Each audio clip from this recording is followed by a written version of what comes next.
C'est pourquoi tu dois avoir la capacité à dompter l'anxiété. Chaque fois que Dieu veut vraiment te faire entrer dans la restauration et t'amener aux choses qu'il a mises à ta disposition, tu verras que Dieu insistera pour que tu te reposes. Jean 11 à partir du verset 1. Un certain homme était malade, Lazare de Béthanie, le village de Marie et de sa sœur Marthe. C'était cette Marie qui avait oint le Seigneur d'un parfum et lui avait essuyé les pieds avec ses cheveux. Son frère Lazare était malade. Rappelez-vous qu'elle avait brisé un parfum qui valait le salaire d'une année entière. Cela avait tellement perturbé Judas qu'ils avaient dit « Cela aurait pu être vendu et l'argent donné aux pauvres ». Et Jésus avait dit « Non, partout où l'évangile sera prêché, son nom sera rappelé en mémoire pour toujours ». Donc cette femme avait déjà une place dans l'économie divine, mais elle se trouvait maintenant dans une situation où elle avait besoin d'une intervention divine. Et elle savait très bien quoi faire. Parce que si tu regardes le message qu'elles ont envoyé à Jésus, tu verras comment elles capitalisaient sur leur relation avec lui. Ce ne sont donc pas des novices spirituels, ce sont des personnes qui comprennent comment fonctionnent les choses spirituelles. Elles savaient qu'elles avaient une relation avec Dieu et elles savaient comment tirer avantage de cette relation. Verset 3. Les sœurs envoyèrent donc dire à Jésus « Seigneur, voici, celui que tu aimes est malade ». Elles n'ont pas simplement dit « Lazare est malade », elles ont dit « Ce Lazare avec qui tu as construit une relation, que tu affectionnes et que tu aimes, c'est lui qui est malade ». Par implication, elles disaient à Jésus « Quoi que tu sois en train de faire, laisse tout et viens. Ce n'est pas un étranger, nous savons que tu as de la compassion pour les étrangers, mais celui-ci est quelqu'un qui a une place dans ta vie. Celui que tu aimes est malade. » Verset 4, quand Jésus l'entendit, il dit « Cette maladie n'est pas à la mort, mais pour la gloire de Dieu, afin que le Fils de Dieu soit glorifié par elle. » Quand tu entends cela, tu penses que Jésus va se mettre à courir là-bas, parce que la maladie n'est pas à la mort. Mais voilà que le Maître va te surprendre. Verset 5, or Jésus aimait Marthe, sa sœur, et Lazare. Elle pensait que Jésus n'aimait que Lazare, mais le Saint-Esprit nous donne un aperçu du cœur de Jésus. Il n'aime pas seulement Lazare, il aime Marthe, Marie et Lazare tous ensemble. Néanmoins, le Maître leur enseigne quelque chose qui est supérieur au résultat. Le problème de notre génération, c'est que nous pensons que la relation avec Dieu commence et se finit avec les résultats. Mais Dieu veut atteindre quelque chose de plus profond que le résultat. Il ne veut pas seulement intervenir dans ta vie, il veut que tu deviennes le système d'intervention divine. Mais pour que cela arrive, il y a un processus que tu dois traverser. Il dit, après avoir entendu cela, il demeura 2 jours encore dans le lieu où il était. La Bible ne nous dit pas qu'il faisait quelque chose, donc tu ne peux pas dire « Oh, quelque chose d'important est arrivé ». Il ne faisait rien. La Bible dit simplement qu'il demeura là encore. La question est « Pourquoi restes-tu là ?» Il avait déjà dit dès le début « Afin qu'il croie et que le Fils soit glorifié ». S'il y allait et guérissait Lazare immédiatement, il pourrait penser « Ok, c'est encore une manifestation normale de Jésus ». Mais Jésus voulait quelque chose de plus profond, afin que leur relation avec lui se transforme en une véritable transformation dans leur vie. Il demeura encore 2 jours. Tu sais ce que Jésus a dit quand il est arrivé au tombeau ? Versets 38 à 40. Jésus, ému de nouveau en son esprit, se rendit au sépulcre. C'était une grotte et une pierre était placée devant. Jésus dit « Ôtez la pierre ». Marthe, la sœur du mort, lui dit « Seigneur, il sent déjà, car il y a 4 jours qu'il est là. » Jésus lui dit « Ne t'ai-je pas dit que si tu crois, tu verras la gloire de Dieu ? Tu passes des classes. À ce stade, tu ne devrais plus poser de questions. À ce stade, tu devrais obéir. Ôtez la pierre. » Et beaucoup de personnes ont des pierres qu'elles n'ont pas enlevées. Pour certains, c'est la pierre de l'incrédulité. Pour d'autres, la pierre de l'anxiété. Pour d'autres encore, la pierre de la malice, de la méchanceté, de la compétition. Et Dieu se tient là et te dit « ôte la pierre ». Tant que tu regardes le ministère de l'autre personne et que ton cœur est amer parce que tu n'es pas comme lui, tu peux aller sur la montagne pendant 40 jours, tu ne seras pas promu. Ôte la pierre de la compétition. Si tu ne retires pas cette pierre, tu ne verras jamais cet ministère grandir. Tu vois Dieu faire des miracles dans un autre ministère. Tu viens et tu forces les choses, non pas parce que tu te soucies des gens, mais parce que tu veux montrer que toi aussi, Dieu peut agir au travers toi. Ôte la pierre. Si tu ne retires pas cette pierre, tu ne verras jamais la puissance. Et donc la plupart des personnes qui font confiance à Dieu pour vivre dans le domaine des miracles marchent avec de l'amertume, de la compétition, de la malice, de la médisance, de la haine, de la méchanceté, de l'égoïsme. Tu ne verras jamais la puissance de Dieu. Je te dis que ces choses sont des obstacles. Si c'est la restauration divine que tu cherches, tu dois arriver au point où tu joues ton rôle. Et le premier rôle que tu joueras, c'est d'enlever cette pierre. Est-ce que cela ne te surprend pas que la puissance qui peut ressusciter les morts ne roule pas elle-même la pierre ? Est-ce plus difficile de rouler la pierre ou de ressusciter les morts ? Pourquoi n'a-t-il pas roulé la pierre ? Quand Lazare est levé, personne ne l'a touché. Cette puissance l'a porté parce qu'il était enveloppé. La puissance l'a porté jusqu'à la porte. Et Jésus a dit, détachez-le et laissez-le aller. Donc cette puissance peut porter des choses. Pourquoi n'a-t-il pas porté la pierre? Tu dois jouer ton rôle. C'est ainsi que nous voyons quand nous connaissons Jésus. Quand le diable envoie la maladie, nous disons « Maintenant nous avons un témoignage de santé divine ». Quand le diable envoie la pauvreté, nous disons « Maintenant nous avons un témoignage de percée ». Quand le diable envoie un témoignage de mort, nous disons « Maintenant nous avons un témoignage de résurrection ». Parce que toute chose concourt au bien de ceux qui aiment Dieu, de ceux qui sont appelés selon son destin. Rien ne peut me faire tomber, parce que avant même que cela n'arrive, la réponse était déjà prête. Avant même que cela n'arrive, il y avait une révélation mise à jour de Jésus. Une génération besoin de rencontrer Jésus à nouveau. C'est notre ignorance qui nous sépare de la communauté d'Israël. Notre ignorance. N'as-tu pas lu ta Bible? Il a dit « Mon peuple périt faute de connaissance ». Pas parce que le diable est puissant, pas parce que le problème est trop grand, mais faute de connaissance. Il y a une connaissance que tu dois avoir. Jésus est le Seigneur de tout. Tu sais, quand il a parlé d'être... Paul le dit en 1 Corinthiens 15, 17, « Si Christ n'est pas ressuscité, notre foi est vaine. » Il dit que notre prédication est vide et notre foi est vaine. Cela signifie que cette révélation de Jésus est la substance, la validation, la preuve et l'animateur de tout en quoi nous mettons notre confiance en Dieu, sans la résurrection. Donc Jésus active un système de domination divine. Ce soir, je suis persuadé que Dieu va restaurer tout ce que tu as perdu et tout ce dont tu as besoin pour un destin glorieux. Amen. Et donc ce soir, je veux t'établir les précédents spirituels pour l'opération des dynamiques et de la réalité de la restauration. Parce que beaucoup de fois, nous ne comprenons pas comment fonctionnent les choses spirituelles, et c'est pourquoi nous nous retrouvons dans des dilemmes très terribles dans notre marche avec Dieu. Les questions et l'incertitude obscurcissent tellement notre foi que nous ne pouvons pas donner expression à la foi que Dieu a mise dans nos esprits. Nous ne nous souvenons de Dieu que quand nous avons des besoins. Mais Dieu veut lever une armée. Dieu veut lever un peuple qui peut représenter son intérêt et son agenda sur la terre. Donc, il peut enseigner par révélation des Écritures, il peut enseigner par la direction du Saint-Esprit, mais il peut aussi t'enseigner à travers les circonstances, et c'est l'un des programmes de formation et de développement spirituel. Au verset 23, quand Jésus est arrivé, regarde ce qui s'est passé. Marthe a entendu que le Maître était là, elle a laissé tout le monde et s'est précipitée vers Jésus. Verset 22, Marthe dit à Jésus, « Seigneur, si tu avais été ici, mon frère ne serait pas mort. » Tu vois que leur révélation de Jésus était limitée. Et c'est parce que leur révélation de Jésus était limitée qu'elles avaient de l'anxiété, parce qu'elles pensaient que si Jésus ne profitait pas du temps, il pourrait ne plus avoir le contrôle de la situation. Pourtant, c'est le Seigneur du temps auquel elles parlaient.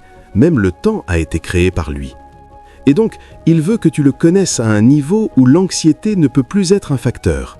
La première chose que Jésus veut faire, c'est tuer l'anxiété dans ta vie afin que tu puisses faire confiance à Dieu quelle que soit la situation. Vois, tous ceux que tu vois devenir des champions dans le royaume sont passés par cette classe. David te dira « L'Éternel est mon berger, je ne manquerai de rien. Il me fait reposer dans de verts pâturages, il me mène près des eaux paisibles, il restaure mon âme. » Tu penserais qu'il parle juste d'un Dieu qui le chouchoute. Il a appris les versets 1 à 3, du verset 4 au 6, « Même quand je marche dans la vallée de l'ombre de la mort, je ne crains aucun mal. » Il est arrivé à un point où l'anxiété n'a plus de place en lui. C'est pourquoi il peut maintenir la disposition que Dieu lui répond et que Dieu le fait prospérer quelle que soit la circonstance. L'anxiété est le problème de beaucoup de chrétiens. Je te dis que la plupart des erreurs que nous commettons dans la vie sont causées par les distorsions dans nos âmes. Dès qu'un chrétien est sous pression, il prend des décisions sans consulter le Saint-Esprit. Et ces décisions sabotent l'agenda de Dieu dans sa vie. Et donc tu vois un homme qui aurait dû être un libérateur pour des nations, prendre une décision en 5 secondes et ruiner cette ordination. Il peut falloir à Dieu une autre vie entière pour restaurer cet homme. Et quand tu découvres quel est le problème, c'est qu'il avait besoin de payer le loyer ou quelqu'un le harcelait. Il ne peut pas gérer la pression intérieure. Pourtant, il y a beaucoup de technologies que Dieu a mises à disposition pour nous aider à gérer l'anxiété. L'une d'elles, c'est la prière. Donc, quand tu pries et qu'il n'y a pas de réponse, continue de prier. Cela signifie que la prière a un pour au-delà de la réponse. Il a dit « Ne vous inquiétez de rien, mais en toute chose, faites connaître vos besoins à Dieu par la prière et la supplication avec action de grâce. Et la paix de Dieu, qui surpasse toute intelligence, gardera vos cœurs. » Tu as besoin de stabilité avant de pouvoir recevoir ta réponse. C'est un système de formation divine. Quand tu apprends cela, tu découvriras que ta réponse n'est pas avec Dieu, elle est avec toi. Le moment de ta réponse n'est pas avec Dieu, il est avec toi. Tu peux déterminer quand tu recevras ta réponse. Et la troisième chose, c'est la conscience de sa compassion et de son unité avec toi. Sais-tu ce que Jésus a fait? Va au verset 32.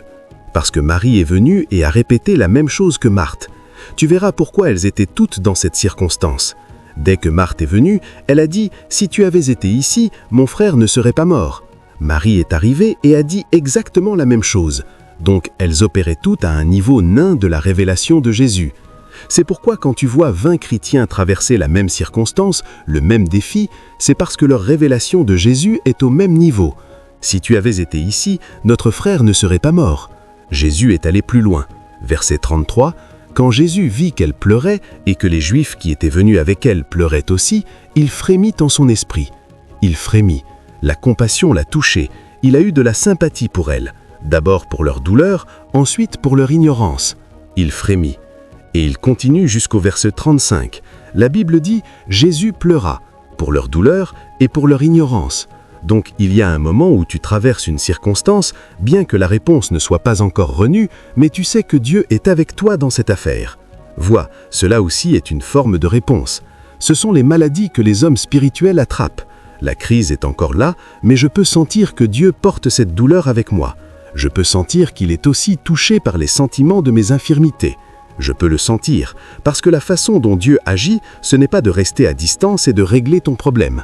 Non, il entre dans le problème avec toi. Dans Hébreux 2, 14, 15, il est écrit « Puis donc que les enfants ont en commun la chair et le sang, il y a également participé lui-même, afin que par la mort il anéantisse celui qui a la puissance de la mort, c'est-à-dire le diable, et qu'il délivre tous ceux qui, par la crainte de la mort, étaient toute leur vie retenus dans la servitude. » Donc, avant de te délivrer, il participe à cela. Il veut charger ta douleur, il veut charger tes chagrins. Et la plupart du temps, les gens n'apprécient pas le fait que Dieu traverse cela avec eux. Tout ce qu'ils cherchent, c'est la réponse, la réponse. Un jour viendra où tu découvriras que sa marche avec toi est supérieure à la réponse à ton problème. Tu préféreras qu'il marche avec toi plutôt que d'avoir cette réponse sans lui. C'est pourquoi la Bible dit « Même quand je marche dans la vallée de l'ombre de la mort, je ne crains aucun mal. Non pas parce que je suis déjà délivré, mais parce que tu es avec moi. Je sais que si tu es avec moi, tout va bien. Même quand la réponse n'est pas encore venue, tout va bien. Ta présence est supérieure à ce que je cherche. » Ensuite, il a dit à ses disciples « Allons en Judée ». Tu sais que les disciples pensaient que c'était parce qu'on l'avait attaqué en Judée quelques jours précédemment, mais ce qui se passait ici allait bien au-delà. « Allons en Judée ». Verset 11, il soulevait des préoccupations. « Tu as été attaqué en Judée précédemment, veux-tu y aller ?»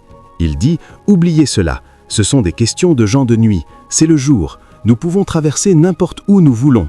Ces gars-là ne sont pas une menace. » Et donc, la Bible dit, après avoir dit cela, il a ajouté « Notre ami Lazare dort, mais je vais là-bas afin de le réveiller du sommeil. » Nerson ne lui avait dit qu'il était mort.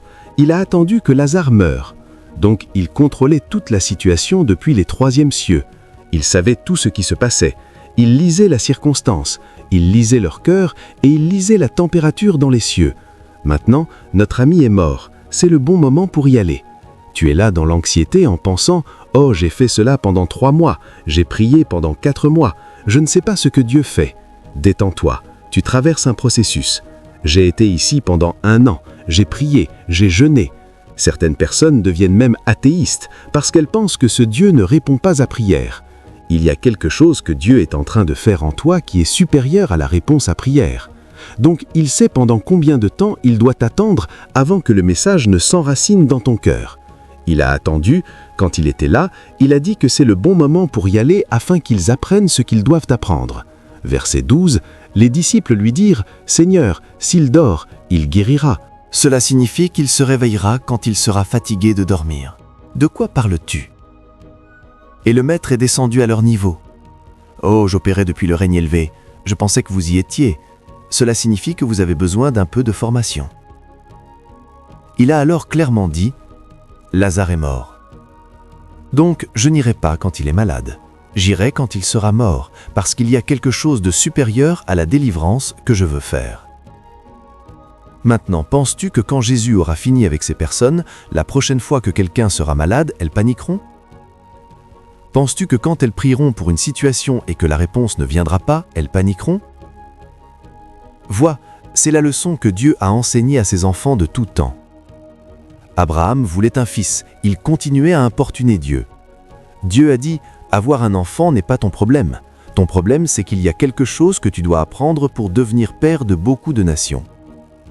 Et je ne ferai pas venir cet enfant tant que tu n'auras pas appris cela. Et la Bible dit, quand Abraham l'a appris, l'enfant est venu. Il a dit, celui qui contre toute espérance crut en espérance afin de devenir père de beaucoup de nations. Et il dit, Abraham ne chancela point par incrédulité, il fut fortifié par la foi en rendant gloire à Dieu. C'est à ce moment-là qu'Isaac est venu, parce que Dieu avait un agenda. Si tout ce que Dieu fait et que nous répond, nous deviendrons des gens gâtés. Je te dis que certains d'entre vous doivent pardonner à quelqu'un ce soir, sinon vous entendrez les gens témoigner, mais vous ne témoignerez pas. Certains d'entre vous, nous devons enlever un certain niveau d'amertume envers les gens de votre cœur ce soir. Un homme a raconté l'histoire. Une femme était tourmentée. Elle était dans la douleur. La douleur était si forte qu'on aurait dit qu'il y avait des flèches plantées dans chaque partie de son corps. Il a prié toutes les prières qu'il connaissait. La femme n'était pas guérie. Et il a commencé à demander au Saint-Esprit, que se passe-t-il? Est-ce que tu guéris certains et pas d'autres? Le Saint-Esprit a dit, demande-lui ce qu'elle a avec cette personne et cette personne. Et quand il lui a demandé, la femme a dit que c'était sur son cadavre qu'elle ne leur pardonnerait pas. Maintenant, elle était au point de partir, c'était vraiment sur son cadavre, parce qu'elle était au point d'accomplir sa prophétie, elle allait mourir. Et pendant qu'il la conduisait dans le pardon et lui expliquait pourquoi elle aussi était pécheresse, qu'elle méritait la mort mais que Dieu lui avait pardonné même quand elle ne le méritait pas, pendant qu'il lui expliquait, la femme a commencé à pleurer. Son cœur s'est brisé. Et puis elle a commencé à pardonner à tous et les enlever de son cœur. Au moment où elle a fini le parcours du pardon, elle a remarqué qu'il n'y avait plus de douleur. Elle s'est simplement levée et a commencé à marcher, sans prière. Cela signifie que la puissance n'était pas empêchée. Il y a des pierres que nous n'avons pas enlevées. Quelqu'un a prêché quelques années. Il a dit que le démoniaque de Gadara, Satan lui avait donné des pierres et il se blessait lui-même. Parce que la plupart des pierres que tu tiens, tu ne les gardes pas seulement, tu les utilises pour te blesser toi-même. L'homme se déchirait, se coupait de tous les côtés. Quand tu veux la puissance de Jésus, tu dois lâcher cette pierre. Je ne sais pas quelle pierre tu tiens ce soir qui pourrait arrêter la puissance de Dieu. Ton problème n'est pas grand. Celui qui a créé le monde en 6 jours n'a pas besoin d'une seconde pour gérer ton défi. Beaucoup de fois, nous sommes la plus grande résistance à la puissance de Dieu. Et c'est pourquoi je t'ai dit que tu peux déterminer quand tu recevras ta réponse. Quand tu lâcheras tout voie qui te retient, tu découvriras que la manifestation deviendra facile. Quand Jésus a vu que tout le protocole était terminé, il est entré en majesté. Cette fois-ci, ce n'est plus de la consultation. Père, je te remercie parce que tu m'exauces toujours. Et la Bible dit, avec une voix forte, il cria, parce qu'à ce moment-là, tout ce que tu fais fonctionnera. Lazare, sors. Et la Bible dit, celui qui était mort revint à la vie. Vois, si nous amenons à point que tu te débarrasses de toute limitation, de tout obstacle, nous pouvons nous tenir ici les mains dans les poches et utiliser l'anglais de la reine, le cancer se dématérialisera. Nous pouvons nous tenir ici, chanter, adorer et danser, les yeux aveugles s'ouvriront, parce que tu découvriras que Dieu est trop impatient de t'atteindre. Il veut t'atteindre encore plus que tu ne veux qu'il t'atteigne. Il a dit, je t'ai aimé d'un amour éternel. Imagine les choses que Dieu t'a données, même avant que tu ne deviennes assez sage pour savoir que tu en avais besoin, dans la partie physique de ton corps, tu grandissais pour découvrir l'usage de la plupart de tes membres. Celui avec lequel tu fais le beau aujourd'hui, il y a eu un temps où tu étais nu, tu ne connaissais pas la valeur d'aucun d'eux. Dieu savait que tu en aurais besoin quand tu aurais 28 ans, donc il est impatient de te bénir bien plus que tu ne peux même recevoir. Le problème n'est pas le problème que tu regardes, le défi est la montagne dans ton cœur. Si tu peux la lâcher, n'importe quoi peut arriver. Il dit, si tu crois, tu verras la puissance de Dieu.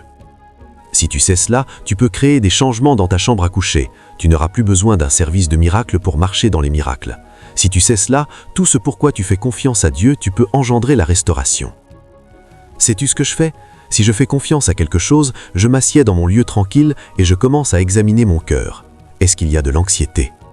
S'il y a de l'anxiété, pourquoi est-ce que j'essaye de prouver quelque chose à quelqu'un? Pourquoi est-ce que je suis sous pression? Et maintenant, nous retournons avec le Saint-Esprit et je me débarrasse de l'anxiété. Parce que la plupart du temps, la raison pour laquelle les gens sont anxieux, c'est soit à cause de la peur, soit à cause de l'orgueil. Ils veulent prouver un point à quelqu'un ou ils ont peur de mourir. Tu te débarrasses de l'anxiété, puis tu commences à mettre à jour ta connaissance de Dieu. Tu écoutes la parole de Dieu, tu pries, tu médites et des révélations commencent à venir dans ton esprit. À mesure que ces révélations viennent, tu commences à remarquer et à sentir davantage le poids de la présence de Dieu. Et chaque fois que la présence de Dieu vient, il place une exigence, parce que la présence de Dieu est son gouvernement. Tout ce qui l'entrave, il le pointera du doigt. Et tu découvriras que souvent, tu identifieras l'obstacle. Il est en train d'éveiller une dimension, parce que cette dimension n'est pas liée à un temps ni à un événement, c'est une personne. Donc, quiconque connaît la résurrection, sa foi doit produire des résultats. Parce que si Jésus n'est pas ressuscité, quelle est la base pour croire tout ce qu'il a dit ? La base pour lui faire confiance pour tout ce qu'il a dit, c'est parce qu'il est ressuscité comme il l'avait dit. Et ce n'est pas cet événement qui est le plus important d'abord. Le sens de la résurrection est profond. Parce que même avant de mourir, il l'avait prophétisé. Il avait dit « Le Fils de l'homme sera livré aux mains des méchants, ils le crucifieront, mais le 3e jour, il ressuscitera. » Donc il le savait, il l'était avant même que l'événement n'arrive. Si tu sais cela, ni rien ne te sera impossible. Je te le dis, ni rien ne te sera impossible. La raison pour laquelle nous luttons, c'est parce que notre révélation de Jésus n'est pas mise à jour, selon la rapidité avec laquelle tu traverses ces couloirs. Si tu avais été ici, mon frère ne serait pas mort. Comment Jésus a répondu avec calme ? Je ne suis pas seulement un guérisseur. Verset 23. Jésus lui dit, « Ton frère ressuscitera. » Je ne suis pas seulement un guérisseur. Je suis quelque chose de plus grand qu'un guérisseur. Donc, la prochaine chose que Dieu fait dans le couloir de la restauration, c'est de mettre à jour ta révélation. Du repos, on passe à une révélation mise à jour. Je ne marche pas avec les saisons, je suis les saisons des hommes. C'est pourquoi il est venu vers l'homme à la piscine de Bethesda. Veux-tu être guéri ? L'homme est allé dans l'histoire. J'ai été ici pendant 38 ans. Quand l'eau est agitée, il n'y a personne pour m'aider. Mais l'eau qui est agitée, le temps que tu as attendu et tous ceux qui devaient t'aider sont venus d'ici. Je suis l'eau qui est agitée, je suis la saison, je suis l'aide dont tu as besoin. Qui parle du dernier jour ? Tu as besoin d'une révélation mise à jour, parce que si ta révélation n'est pas mise à jour, le diable reviendra. Et peu importe les interventions que tu as eues, un jour viendra où ta vie deviendra une course pour obtenir des choses et non pour Dieu. Vois la réponse de Jésus. Le Maître, personne n'a jamais parlé comme Jésus. Personne n'a jamais parlé comme Jésus et personne ne parlera jamais comme Jésus. Verset 25. Jésus lui dit, « Je suis la résurrection et la vie. Celui qui croit en moi, même s'il était mort, il vivra. » Il ne s'est pas arrêté là. Il a ajouté encore, « Et quiconque vit et croit en moi ne mourra jamais. » Donc il y a un endroit où tu règnes sur les circonstances. Si tu as maîtrisé le protocole de la restauration, la puissance de régner sur les choses t'est aussi impartie. « Je suis la résurrection et la vie. Celui qui croit en moi, même s'il était mort, il vivra de nouveau. Et quiconque vit et croit en moi ne mourra jamais. » Donc il y a un lieu où tu domines sur les circonstances. Si tu as maîtrisé le protocole de la restauration, la puissance de dominer sur les choses t'est aussi donnée. Je suis la résurrection. Si tu enlèves la pierre avant même de savoir ce qui se passe, la réponse est déjà venue. Écoute, certains d'entre vous êtes déjà passés par ce chemin. Vous êtes venus à ce service pour compléter le cycle, et le cycle consiste simplement à enlever la pierre. Parce que certains d'entre vous, vous êtes dans votre défi depuis 2 ans, 3 ans, 5 ans. Maintenant, le défi ne signifie plus rien pour vous. Vous avez dépassé le niveau de l'anxiété. Certains d'entre vous est arrivé au point où vous êtes maintenant sûr de la présence de Dieu. C'est pourquoi vous avez pu danser, c'est pourquoi vous avez pu adorer. C'est pourquoi vous avez pu lever les mains pendant que l'adoration se déroulait, parce que vous êtes maintenant conscient de la présence. Ce qui reste maintenant, c'est « Y a-t-il un obstacle ?» Tu examines ton cœur. S'il y a un obstacle, c'est le moment de l'enlever. C'est le moment de t'en débarrasser. Enlever ces obstacles. Et pendant que le serviteur de Dieu continue d'adorer, des choses vont commencer à se produire. Certains d'entre vous vont se retrouver en train de pleurer. Et pendant que vous pleurez, des choses vont se télécharger. Certains d'entre vous vont vous retrouver en train de sauter et de célébrer. Des poids vont vous quitter. Et alors des choses vont commencer à se produire. Mais soyez conscients que la puissance est toujours présente. Le problème c'est, quelle est la pierre qui bloque ta manifestation ? Parce que mon premier besoin, c'est ta présence. Et ceux qui l'ont maîtrisé, un moment vient où la présence de Dieu devient une arme. Il y a un verset qui dit « Heureux l'homme que l'Éternel fait approcher de lui ». Quand sa présence est avec toi, elle est supérieure à la réponse. David l'a maîtrisé. Un jour est venu où il a dit dans le psaume 91, à partir du verset 1, il a commencé à nous parler de l'excellence de la présence. Il a dit « Celui qui demeure dans le lieu secret du Très-Haut repose à l'ombre du Tout-Puissant. Heureux est l'homme qui marche, qui est assis, qui demeure dans le lieu secret du Très-Haut et qui demeure sous l'ombre du Tout-Puissant. » Verset 3, vois comment il le dit, certainement. Verset 2, je dirai de l'Éternel, il est mon refuge et ma forteresse, mon Dieu en qui je me confie. Donc tu vois que quand tu commences à apprécier la présence de Dieu, la foi naît. Tu lui fais maintenant confiance. Tu lui fais confiance au-delà de la réponse. Tu lui fais confiance pour sa fidélité. Mon Dieu en qui je me confie. C'est pourquoi ceux qui connaissent ce protocole, le diable ne peut jamais les briser. Job était dans la douleur. Il a dit, je regarde jusqu'aux extrémités de la terre. Il a dit, mon Rédempteur est vivant. Je n'ai pas encore reçu la réponse, mais mon Rédempteur est vivant. Au verset 3 du psaume 91, le psalmiste l'avait maîtrisé. Il a dit, certainement il te délivrera du piège de l'oiseleur et de la peste meurtrière. Il ne l'a pas encore fait, mais nous savons qu'il le fera. C'est ce que Shadrach, Meshach et Abednego ont compris. Notre Dieu est capable de nous sauver, mais même s'il ne le fait pas, nous ne nous prosternerons pas. Sa présence est trop importante. Nous préférons sa présence. Nous préférons rester avec lui dans le feu plutôt que de rester dans le palais sans lui. Certainement il te délivrera du piège de l'oiseleur et de la peste meurtrière. Verset 4, il te couvrira de ses plumes. Sous ses ailes tu trouveras un refuge. Il sera ton bouclier et ton égide. Vois-tu tout ce que Dieu est en train de faire? Il ne t'a pas encore délivré. Il est simplement en train de t'enseigner à trouver du réconfort et du repos en Dieu. Parce qu'un jour viendra où ce réconfort sera ta stabilité. Ce réconfort sera ton assurance. Quand tu auras maîtrisé ce réconfort, il commence alors à entrer dans la délivrance. Vois le verset 5. Tu n'auras pas à craindre la terreur de la nuit, ni la flèche qui vole de jour. Verset 6. Ni la peste qui marche dans les ténèbres, ni la destruction qui frappe en plein midi. Donc un jour est venu où tu peux dire au diable, lance ton filet, cours, je n'ai pas peur, plus rien ne me trouble. Je suis maintenant assuré de la couverture de Dieu, je suis assuré de sa présence. Et au verset 7, 1000 tomberont à ton côté, et 10 000 à ta droite, mais cela ne t'atteindra pas. La délivrance a commencé. Avec tes yeux tu verras, et tu contempleras la rétribution des méchants. Il a dit, parce que tu as fait du Très-Haut ta demeure, aucun mal ne t'arrivera, aucune plaie n'approchera de ta tente. Donc la délivrance vient après que tu as compris, apprécié et maîtrisé la présence de Dieu. Il commence par le repos, il passe à une révélation mise à jour de sa personne, ensuite il passe par l'assurance de sa présence. Ce sont les protocoles de la restauration. Et je te dis que la raison pour laquelle la réponse de beaucoup de personnes met du temps à venir, c'est parce qu'elle traverse ces phases sans le savoir. Tu dois connaître la phase où Dieu t'a donné la paix et le repos. Tu dois connaître la phase où Dieu commence à t'enseigner. Donc tu regardes une situation qui devrait te préoccuper. Au contraire, tu vois la miséricorde de Dieu. Tu vois plutôt la fidélité de Dieu. Tu vois plutôt la sagesse de Dieu. La situation devient une école qui t'enseigne les voies de l'esprit. Et puis, un moment arrive. Tu commences maintenant à voir que, ah, cette chose aurait dû me tuer. Comment se fait-il que je sois encore là? Tu commences maintenant à voir que, même si tu ne vois pas sa tangibilité, sa présence invisite est avec toi. Et puis, tu remarques que ton assurance en Dieu commence à grandir. Et tu commences à connaître Dieu au-delà de ce que tu as appris à l'école biblique. Quand tu arrives là, alors Dieu devient plus réel avec toi. Et quand il devient réel avec toi, il ne répondra pas encore, il te dira de jouer ton rôle. Quelle est la qualité de ta révélation de Jésus? Tu penses que la montagne est ton problème? Non, la montagne n'est pas ton problème. Combien de lui connais-tu? C'est pourquoi il a dit, selon sa puissance divine. 2 Pierre 1, 3, 4. Il nous a donné tout ce qui concerne la vie et la piété. Il ne nous a pas donné toutes choses. Il nous a déjà donné tout ce qui concerne la vie et la piété.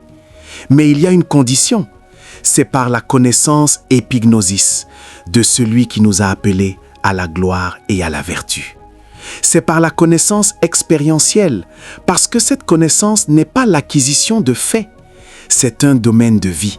Parce qu'il a dit dans Jean 17,3, « Et c'est la vie éternelle, qu'ils te connaissent, toi le seul vrai Dieu et celui que tu as envoyé, Jésus-Christ. » Parce que quand tu connais, tu es entré dans la vie. Toi aussi tu peux fonctionner comme la résurrection. Écoute-moi, tu quitteras ce rassemblement ce soir en étant Seigneur sur les circonstances, au nom de Jésus-Christ.